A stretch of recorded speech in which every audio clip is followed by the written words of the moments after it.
റെഡിയാ? ഞാൻ ജിത്തുനോട് പറഞ്ഞു കൊടുത്തിട്ടുണ്ട്. ഒരു കഷ്ണം എടുത്തോ, ഞാൻ ആള് വരുമ്പോൾ ബ്ലോക്ക് ചെയ്തോളാം കേട്ടോ.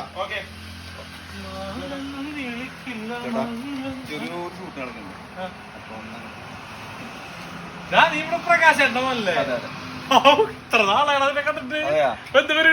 പരിപാടി സിനിമയും പരിപാടികൾ തന്നെ. സിനിമ അപ്പൊ ഇപ്പഴൊരു പണിയൊന്നും ആയിട്ടില്ല. എടാ എന്താടാ ഒരു മേലെ എനിക്കൊരു പണിക്കൊക്കെ പോടെ അത്രയും വയസ്സായില്ല എനിക്ക്. അതെ, നിന്റെ ചേട്ടനും ഞാനൊരു ക്ലാസ്സിൽ പഠിച്ചതാ. അവൻ പണിക്ക് പോണ്ടല്ലോടാ. ഒരു പണിയെടുക്ക്, വീട്ടിലേക്ക് ഒരു സഹായം വേണ്ട. ഇത്രയും വളർന്ന് നിനക്ക് കല്യാണം കഴിക്കണ്ടേ, എന്തെങ്കിലുമൊക്കെ ഒരു ഇത് വേണ്ടേ, നല്ലൊരു വീട്ടിലേക്ക് ഒരു സഹായമുള്ളോ. ചേട്ടൻ എവിടേക്ക് പോണം? ഞാൻ പണിക്ക്. സമയം എത്രപ്പോ? എനിക്ക് 9:00 എത്തിയാൽ മതിയല്ലോ. 9 മണിയാണല്ലോ. 9 മണിയല്ല, 9:15. ചേട്ടാ 5:15 തുടങ്ങിയ പണി അവിടെ. ഇതാണ് എന്റെ പണി കേട്ടാ. ചേട്ടത്തില്ലേ കഴിഞ്ഞ നമുക്ക് അത് പ്ലാൻ ചെയ്ത് കഴിഞ്ഞില്ലേ? അപ്പൊ അത്ര ദിവസം പറയും.